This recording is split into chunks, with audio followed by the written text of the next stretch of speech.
What's quack-a-lacking, guys? I'm a Duck Quack here, and welcome back to another investment video on the channel. So today we saw two league SBCs drop, the Championship and the Eredivisie, and we also saw this, and that's so convenient that that popped up because that saves me searching for a player on the transfer market. We have got another screen boost already, and this was something that I was thinking EA were going to do fairly soon, but how soon is something that completely shocked me. Now, the reason that this is so huge is because we also got new icon SBCs yesterday, and these cards immediately make things cheaper. Now, we're not going to talk about the obvious in this video. The obvious was that we should have invested in scream cards. We're not going to invest in them now because it's too late, and as soon as the event closes, everybody's going to be thinking about it, so everyone's going to start investing on them, hoping that they get them before the next one drops, which could be ages away. So we're just going to completely disregard the scream cards that are available on the market and talk about the implications of this and how this affects everything. So, when you complete a squad builder challenge, the card you use is submitted and then gone forever. Now, this is fine. Say we're using normal gold players that are available in packs or informs that can be replenished, then they're always going to have more being put onto the market, and hence they're always going to be available. These scream cards are very limited. Firstly, they were only around in packs for, 10 days or something like that.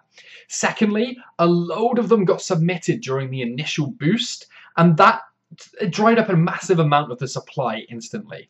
Now we've got boost number 2, and we've got round number 2 of these cards being used on the transfer market. Now, if we have a look, and this is something I haven't actually checked before, I'm just hoping that the logic is absolutely spot on. Sturridge beforehand, with the boost, went for about 45,000 coins. If we look at him now, look how much he's already risen to. And the reason he's gone up so much higher than he was last time is simply because of the lack of cards available for him on the market. He's got about 15 to 20k higher than he was last time round, just because there's none of him available. The supply is just drying up so quickly. It was such an obvious investment, and I didn't see any big YouTuber, any big trader, myself included, think about going in this early for them. That's where we all got caught off guard. So what happens when these players dry up and they're not available on the market anymore? Well, it's simple. Either they just don't exist anymore, but that makes no sense because EA have already told us we're going to be getting boosts throughout the year through these cards.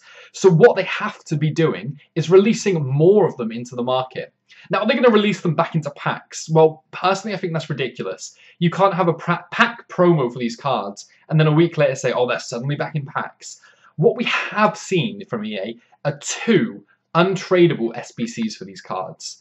That has given the market a lot more of them, but it's given them onto people's accounts. They can't be traded. They have no use unless that one person who packed whoever they packed decides they want to either use them or trade them in an SBC.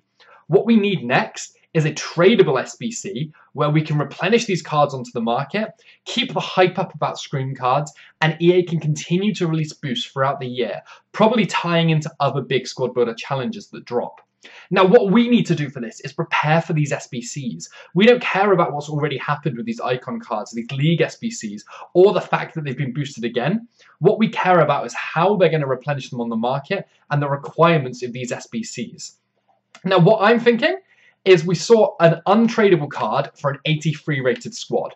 The logical jump from there is a tradable card for an 84 rated squad. Now, if we have a look at 84 rated players, you can see they're still fairly inflated at the moment. You're looking at about 4k for these guys. What we can be looking at doing is finding cheaper 83 rated players, and then they can be used in the SBC along with one big card to boost it. It's just as viable a method. Either we want to be bidding and sniping 84 rated players because there is tons of value still to be found, or we want to be going crazy for absolute bottom line discard rated 83 rated players because they should also increase because you can use like 8 83 rated players, an 86 and an 87 or something like that to build a cheap team as well. Ideally, 84 and higher are going to be our key investments though. Anything that hasn't already risen massively that's 84 or higher is going to hold value if, well, I say if these SBCs drop, but I can't imagine a world where they wouldn't because it just doesn't make any sense.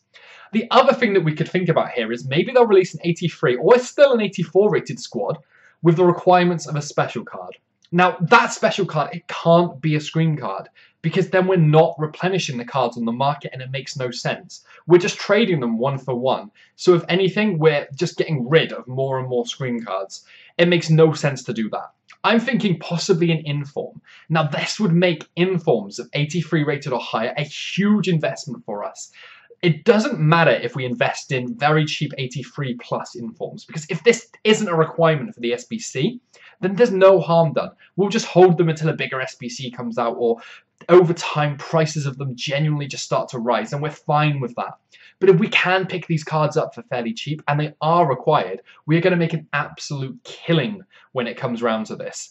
I'm guessing that EA want to charge about 20 to 30,000 coins, maybe a tiny bit more for these SBCs. So the investments we want to be thinking about are 84 plus cards, 83 rated cards for absolute bottom line. I'm talking like 700 coins a card here. We don't want to be busting into our profit margin when we don't know just how valuable they're going to be.